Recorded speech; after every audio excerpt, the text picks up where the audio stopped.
Bendiciones, esto es Discipulado 360 y estamos compartiendo esta serie sobre evangelismo relacional, cruzando la vereda para tocar a otros. Y quiero compartirte un resumen de nuestras últimas dos sesiones donde introducimos lo que es el evangelismo relacional.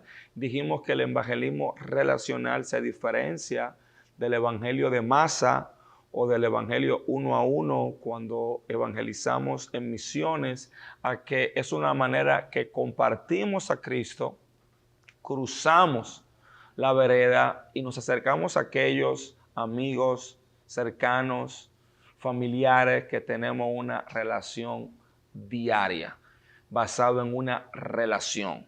El evangelismo en masa es un evento, el evangelismo relacional es un proceso. Y hablamos de los 10 pilares del evangelismo. Hablamos número 1, la necesidad de conectar. Hablamos que Jesús era amigo de pecadores y él comía y bebía con pecadores, lo criticaban porque él tocaba a los samaritanos, tocaba a los publicanos, y para la religión de la época, para los religiosos, esto era algo un poquito asombroso. Así que, número 1, hablamos sobre la necesidad de conectar. Número 2, hablamos de romper con el aislamiento.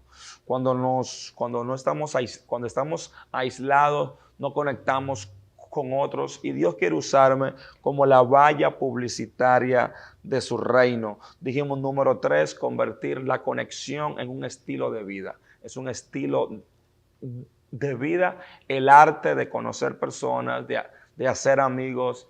Hacer amigos, dice la Escritura, con las riquezas injustas, el arte de conectar con otros. Número 4, hablamos de desarrollar empatía, el ser empático. Número 5, hablamos sobre escuchar activamente. A veces el evangelismo relacional no es tanto lo que yo hablo, sino más bien cómo yo escucho, cómo yo conecto con otros.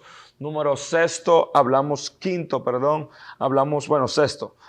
sobre ser vulnerables. No se trata de una postura religiosa, sino hablar de mis procesos, de mis debilidades, ser humano, mostrarme humano. Jesús reveló a Dios con rostro humano. Número 7, hablamos del servicio, el liderazgo del servicio. Muchas veces el servicio va a ser el instrumento para que yo conecte con otros. Número 8, hablamos sobre identificar en ese conocimiento previo las barreras que tienen muchas personas con el evangelio y ser sensible a ellas y abordarlas de una manera asertiva. Número 9, hablamos sobre la importancia de la oración, la intercesión y la dependencia del Espíritu Santo. Y número 10, hablamos sobre estar preparados para contar mi historia de fe, mi viaje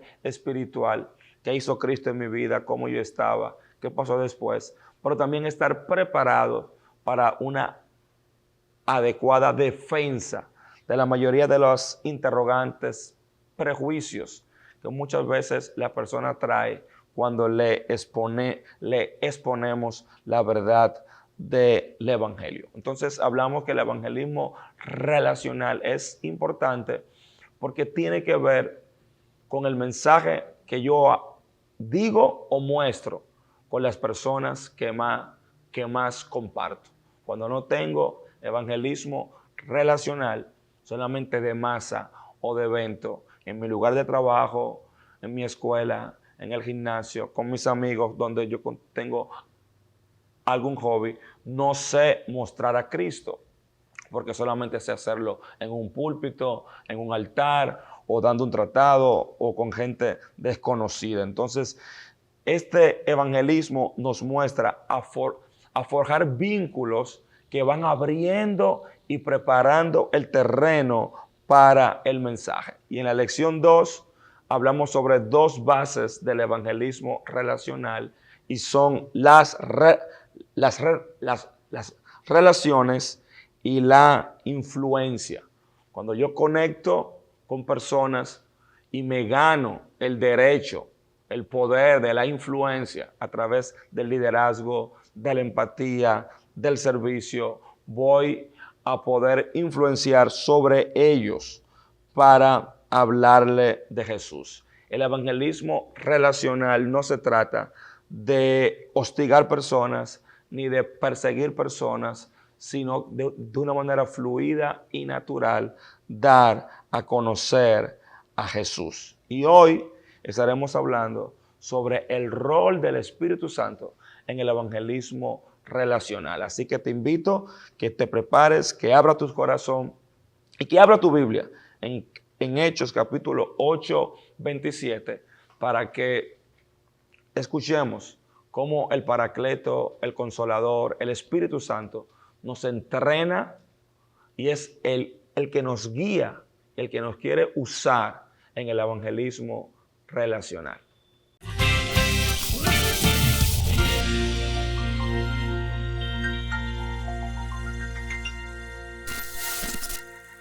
El rol del Espíritu Santo en el evangelismo relacional. Dice Hechos capítulo 8, verso 27, y dice: y un ángel le habló a Felipe diciendo: levántate y ve hacia el sur, por el camino que desciende de Jerusalén a Gaza, el cual es el desierto.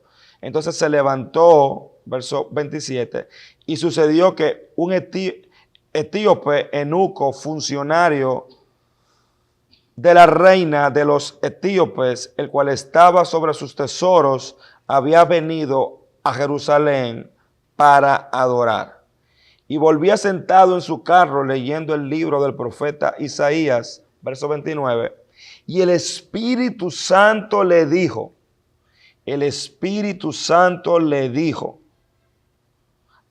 acércate y júntate al carro. Y acudiendo Felipe le oyó que leía al profeta Isaías y le dijo, ¿entiendes lo que lees? Y dijo, ¿cómo podré si alguno no me enseñare? Y rogó a Felipe que subiese y se sentase con él el pasaje y discutieron el pasaje de la Escritura. Vamos a leer el verso 35. Entonces Felipe, abriendo su boca, comenzando desde esta escritura, le anunció el evangelio de Jesús. Y yendo por el camino, llegaron a cierta agua y dijo el eunuco, he aquí hay agua, ¿qué impide que yo sea bautizado? Y Felipe le dijo, si crees de todo corazón, bien puedes. Y respondiendo y dijo, creo que Jesucristo es el Hijo de Dios. Y mandaron a parar el carro y descendieron ambos al agua y el eunuco le bautizó. Y cuando subieron del agua, el Espíritu del Señor arrebató a Felipe. Poderosa escritura. Y vemos aquí un ejemplo y de otros ejemplos donde el Espíritu Santo movió a un discípulo y le dijo, acércate, acércate. Vemos en Hechos capítulo 16 que el Espíritu Santo varias veces impidió a Pablo entrar a una ciudad y lo guió a otra ciudad. Acércate. Y en el evangelismo relacional tenemos que estar listos, asertivos y preparados, porque en más de una ocasión, quizás tú yendo al supermercado, pagar la luz, te vas a encontrar con un amigo de tu infancia, vas a ver a alguien en un saludo y tenemos que tener la sensibilidad para escuchar los susurros del Espíritu Santo que nos van a decir, acércate. Este es el momento. La mies está lista. El corazón de esa persona está preparada. Así que el Espíritu Santo está listo para guiarnos si encuentra creyentes, seguidores de Jesús, que estén dispuestos, que estén abiertos a recibir esos impulsos del Espíritu Santo que los guíe. Ahora, para muchas personas, el evangelismo es una carga. Y por mucho tiempo yo lo vi así. El gran mandamiento, la gran comisión. Eso que sabemos que deberíamos hacer, pero no hacemos. Y a veces todos nosotros nos hemos encontrado en la posición de negociar con Dios. Señor, mira, yo cuido la cámara, yo recojo el equipo, yo limpio la iglesia, yo oro, yo intercedo, yo soy ujier, pero no predico. Por favor, yo diezmo el doble, pero no quiero verme en la obligación de cruzar y tocar a otros.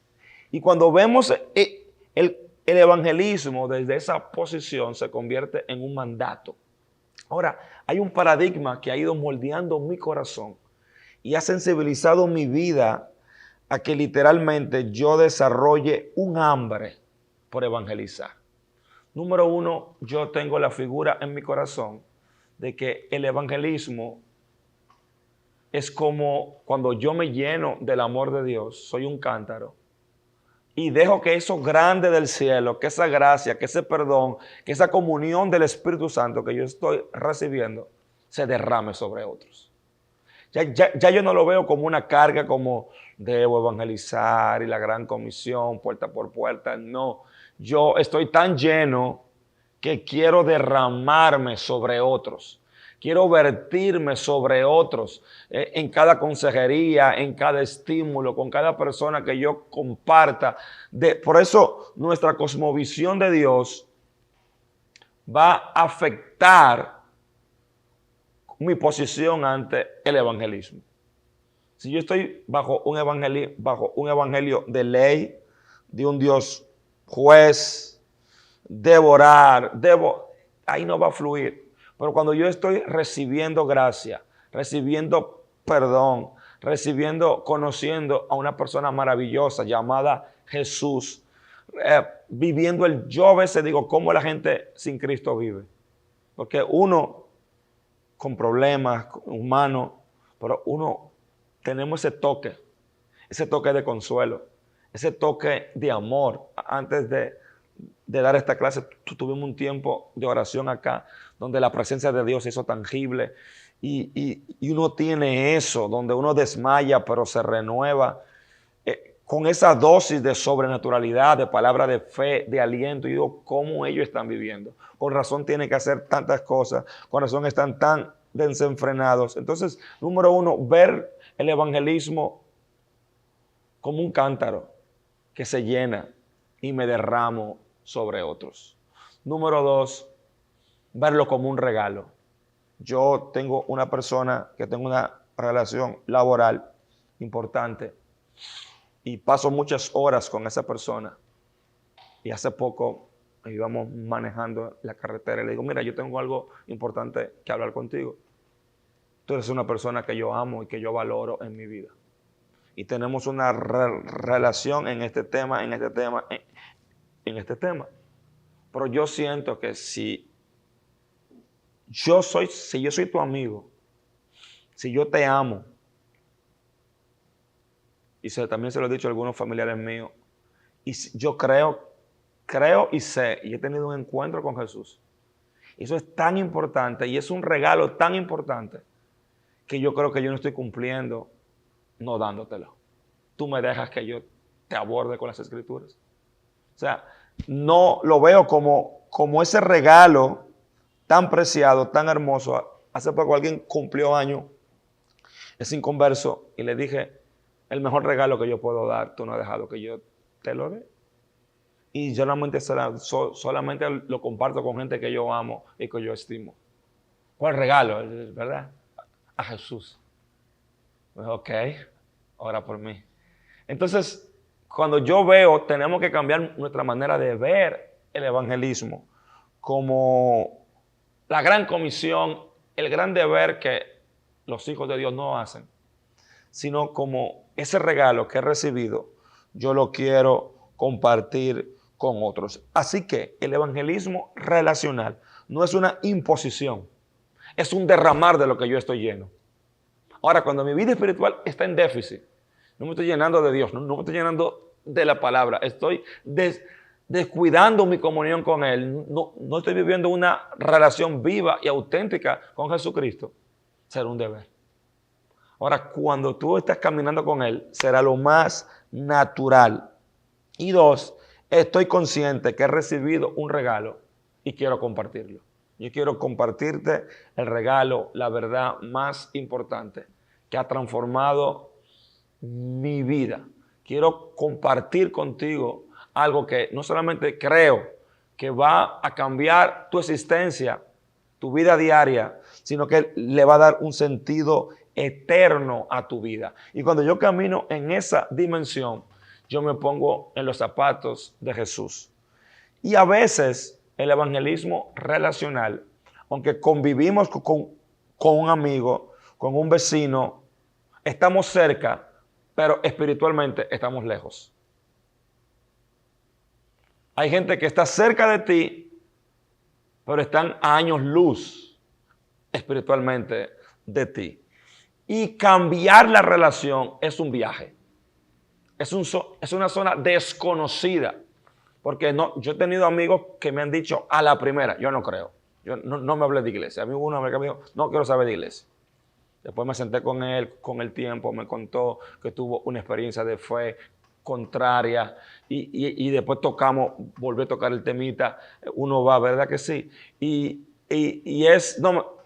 Pero tú vas buscando, tocando. Por eso tenemos que tener mucha sabiduría.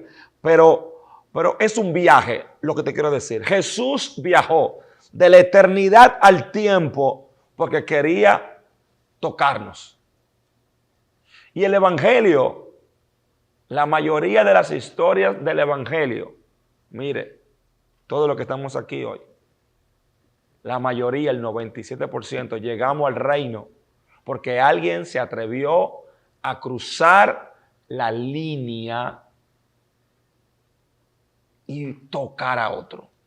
Aquí está mi querido, uno de nuestros líderes, casi pastores de aquí, no me falta un hilo casi. Edward trabajó conmigo 2 años. Y yo duré, ¿cuántos años, Edward, sin verte? Más de 8, ¿verdad? Y un día saliendo, me lo encontré en una actividad, saliendo de un hotel, y yo me devolví. Edward, le cogí el WhatsApp, él me había visto en Facebook, y lo invité a la iglesia. Pasaron como ¿cuántos años? Como 3 para que tú vinieras a la iglesia. Lo que te quiero decir, que hacer el viaje y cruzar la línea y hablarle a otro de Jesús es parte del evangelismo relacional. Y en ese sentido tenemos un aliado, el Espíritu Santo. Y como Felipe, el Espíritu Santo, tenemos que desarrollar, Cristina, una sensibilidad al Espíritu Santo. Porque a mí Él me ha usado en ascensores, dile. Y yo ahí, Espíritu Santo, una sensibilidad al Espíritu de Dios, como la tuvo Felipe, de acercarnos, porque hay funcionarios, eunucos, hay Cornelios, meditando las Escrituras, anhelando una palabra, esperando, sensible, la mies está madura. Entonces tenemos que desarrollar esa sensibilidad al Espíritu Santo, y el Espíritu Santo estará contigo durante todo el proceso del evangelismo relacional. Y Él va a estar contigo en 3 fases del proceso. Número 1, Él va a estar contigo, va a estar tocando a la persona que le vas a hablar y te va a acompañar en el proceso de consolidación de la persona que le vamos a hablar. Vamos a ver cómo obra el Espíritu Santo en el perdido, en el inconverso, en el no creyente, como wherever, como el nombre que mejor sea para identificarlo en ese amigo. Número 1, Juan 16, 8, 10. El Espíritu Santo va a estar para convencerlo de pecado, de juicio y de justicia. El Espíritu Santo es el que convence. Él estará ahí, no es una obra nuestra. Juan 16:8 dice, cuando Él venga, convencerá al mundo de pecado, de justicia y de juicio. De pecado por cuanto no creen en mí, de justicia por cuanto voy al Padre y de juicio por cuanto el príncipe de este mundo ha sido juzgado. Él estará ahí, Él es que redarguye, Él es que convence. Número 2, Él va a testificar de la verdad. Hechos 16:8 al 10. El Espíritu Santo va a testificar de la verdad, pero cuando venga, ¿verdad? Bueno, Él va a testificar de la salvación. Número 2, de la verdad. Pero cuando venga el Espíritu de verdad, el verso 13, Él os guiará a toda verdad, porque no hablará de su propia cuenta, sino que hablará de lo que oyere y os hará saber todas las cosas que han de venir. Yo tengo un joven que yo le prediqué cuando tenía 16 años, 17, y casi 17 años después, más de 15, cuando él se recibió a Cristo, él me dijo que él se recordaba de ese joven de 15 años que le predicó. Y él decía, si Fernando pudo, yo puedo. Porque él va a tomar esa palabra que tú sembraste, el Espíritu Santo la va a traer y la va a hacer verdad. Él la va a tomar y la va a revelar. Número 3, Él va a testificar de Cristo. Juan 15:26, el Espíritu Santo va a testificar de Cristo. Mas el Consolador, el Espíritu Santo, a quien el Padre enviará en mi nombre, Él lo va a enseñar todas las cosas y va a recordar lo que yo le he dicho. Dice que Él tomará lo mío y lo hará saber. Él viene, Él revela a Cristo. La Escritura dice en Corintios que nadie puede confesar a Jesús como Señor sin el poder del Espíritu Santo. Así que Él va a venir a convencer de pecado, a mostrar la verdad, a testificar de Jesucristo. Él viene a tocar, a testificar, y eso es durante la evangelización. Ahora, en medio y el impacto posterior a la evangelización, el Espíritu Santo va a hacer 4 cosas. Número 1, Él es que regenera. Tito 3:6 dice que somos regenerados por el Espíritu Santo. Él es, a veces tú ves un artista famoso, un amigo, y cuando tú lo ves cristiano, dices, wow, Dios lo hizo. Hay una promesa, no dudes. A veces, como conocemos a alguien tanto, dudamos hasta del poder del Evangelio. Dudamos de que el Señor pueda hacer la obra, pero no, Él regenera. Tito 3:6.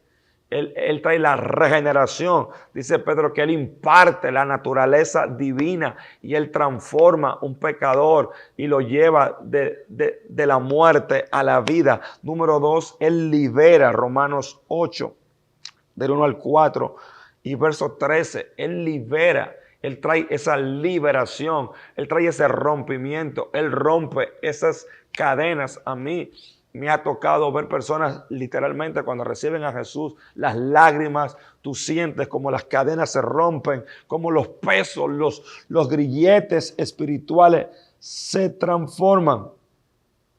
Él viene a transformar esa persona. Dice Ezequiel que Él quita el corazón de piedra y pone el corazón de carne. Ezequiel 36. Él viene y trae, número 4, la presencia de Dios. Él imparte a su espíritu. Ellos reciben la sensibilidad de la presencia de Dios.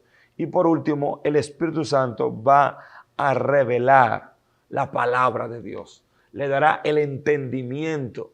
Le va a traer la revelación de nuestro Señor Jesucristo. Entonces, eso Él hace al evangelizado durante y posterior a la evangelización. Y muchos de esos ya Él lo ha ido preparando y le va poniendo en su corazón. Y empiezan a ser perseguidos por el Espíritu Santo, por la palabra. Y empieza a traducirlos, a llevarlos a Cristo. Ahora, ¿qué hace en nosotros?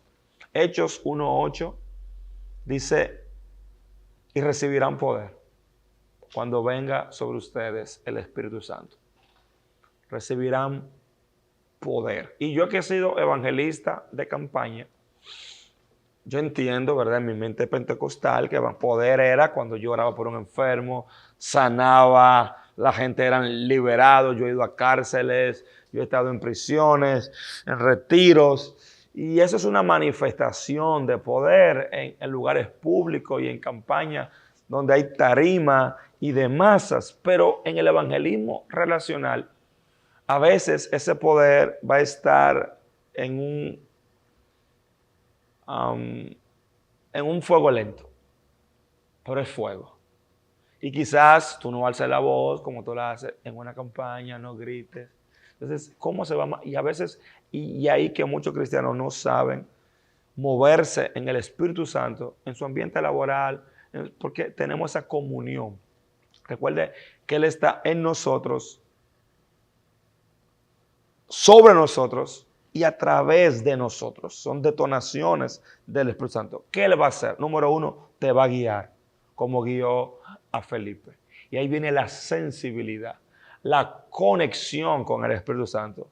Él te va a guiar. Y yo tengo que orar y pedirle a Dios que yo quiero ser sensible a esos susurros del Espíritu. Porque no fue un ángel que se le apareció a Felipe, fue un susurro. Acércate a ellos, acércate. Yo tengo que estar sumergido, sensible a su voz, a no perderme un día sin ese susurro del Espíritu de Dios. Hoy aquí lloré por alguien que no estaba en mi agenda, sentí hacerlo, porque tenemos que estar sumergidos. Número 2, se parece, pero no es lo mismo. El libro de Hebreos dice que los maduros, Hebreos 5, tienen los sentidos espirituales ejercitados. Ya tú vas a ver cuando Él te está diciendo tírate. En dominicano, jondéate. Dice, oh my God. Y viene siempre ese miedito de cómo entro, cómo giro esta conversación. Y como dice uno de los autores que a mí me encanta, cómo tengo esos diálogos redentivos, esos diálogos que van a tener un efecto eterno sobre alguien. Número 3, nos va a dar sabiduría. La palabra dice que Jesús le dijo, no teman lo que vayan a decir, porque Él va a poner palabra en su boca. Él nos va a dar sabiduría. Número 4, eso está en Mateo, para los que usan citas de un discipulado, Mateo 10, 19 y 20. No teman lo que vayan a decir, porque Él va a hablar, Él va a poner la palabra. Cuando, ¿verdad? Él nos va a ayudar y muchas veces Él va a tomar de lo que ya tenemos de la palabra y nos lo va a recordar. Recuerde lo que dice Pablo, no contencioso, no para discutir, no para convencer a alguien. A veces es mejor perder un argumento y tocar un corazón. Así que no se trata de discutir con la palabra de Dios, ¿verdad? Él va a poner audacia. Los discípulos cuando fueron llenos, en Hechos capítulo 4, dice que fueron llenos y hablaban con denuedo la palabra de Dios. Él va a poner esa soltura para que hablemos con denuedo, ¿verdad? Número 6, el Espíritu Santo va a producir el fruto en nosotros. Que a veces es como místico, porque la gente va a ver en ti cualidades que tú crees que tú ni tienes. Pero en algún momento Él va a permitir que el fruto de Cristo se manifieste en nosotros y ellos vean que tú y yo somos diferentes. Van a hablar de esa paz, de ese amor. Por eso es tan importante el testimonio. porque nuestro testimonio va a hablar mucho de nuestra vida de fe. Y por último, el Espíritu Santo, Juan 17, 20, 23, nos va a permitir ser uno con otros para hacer la obra, caminar en unidad. Pablo dice, yo sembré, Apolo regó. A veces, a ti te va a tocar poner la primera semilla que moja la tierra. Y va a venir otro tiempo después. Yo tengo un amigo que yo le he predicado y lo cegó otro evangelista, otro pastor. Pero a ti te va a tocar poner esa semilla. Y el Espíritu Santo va a ir alineando obreros en diferentes tiempos y en diferentes épocas. Y qué bueno cuando como iglesia corporativa podemos trabajar en unidad para testificar de alguien de Jesús. Yo estaba viendo hace poco un podcast donde a este famoso que quiere ir a Marte, al que compró Twitter, y él está en un podcast, en una entrevista normal, hablando de ciencia, hablando de la inteligencia artificial y hablando de cosas así. Y esos tipos bravos son ellos. En medio del podcast digo, miren, nosotros somos cristianos, ¿ustedes tienen algún problema con recibir a Jesús? Y él le chocó la pregunta. Y él empezó a gaguear, bueno, yo no tengo problema con Jesús como filósofo, con los principios, bueno, pero si la eternidad... Y lo fueron llevando y hay que ser valiente, porque estamos hablando de quizá un hombre que fue en un momento uno de los hombres más ricos del mundo. Y se atrevieron a testificarle y fueron, porque no es tirar el evangelio, es saber, tiraron. Y lo dejaron pensando y meditando, y él aceptó la oración. Quizás no lo convirtieron, pero sembraron la palabra y pusieron el tema en el tapete. Así que aquí vemos entonces que el Espíritu Santo estará contigo preparándote antes, estará contigo durante, en ti y en la persona, y luego estará contigo y en la persona posterior. Recuerda que el Espíritu Santo es el administrador general del reino en la tierra. Él es el activo, Él es el director, el jefe de operaciones del reino en la tierra. Y lo que nos toca a ti y a mí es estar preparados, en sintonía con Él. Así que podemos hacer. Con esto cerramos por hoy. Reconocer nuestra necesidad de salvación, ver el evangelismo como un regalo, llenarnos de Dios para que cuando usted se llene un cántaro, solo Él bota agua. Solo se derrama. Cuando yo estoy disfrutando mi vida con Dios, en vitalidad con Él, solo se derrama. Yo no estoy aquí por ninguna obligación. No recibo nada. Yo estoy aquí porque amo el evangelio. Número 2, depender del Espíritu Santo. Depender para ti y creer en la obra que Él va a hacer en otros. Número 3, estudia la palabra de Dios y que te muestre el Espíritu Santo verdades que tú puedes compartir con otros. Número 4, súper importante, ora diariamente para que tú estar en sintonía y Él te dé la valentía y la audacia para tú saltar del paracaídas y decir, ahí voy a compartir un poquito de Jesús. Y a veces vas a tomar una ilustración de la vida, de algo, y vas a poder, mira, así mismo, Jesús usaba parábolas, porque Él trataba de ilustrar, de pedir esa sabiduría, esa valentía, que te guíe para discernir ese momento, para hablarle a amigos, familiares y vecinos. Obedece la voz del Espíritu Santo cuando llegue. Obedece. A veces dejamos de escuchar su voz porque no obedecimos previamente. 7, 8, no sé por dónde voy. Estar consciente de nuestro testimonio personal es nuestro antecedente. Y por último, colabora con otros para testificar de la verdad, orando en común acuerdo, orando en tu grupo pequeño. El grupo pequeño es un gran escenario para que usted no solamente asista, sino que se combine con otros para ser productivo para el reino de Dios. Padre, desato fuego evangelístico. Úsanos, Espíritu Santo, para testificar de ti, para tener diálogos eternos con personas, diálogos redentivos con personas que te necesitan. En el nombre de Jesús. Amén.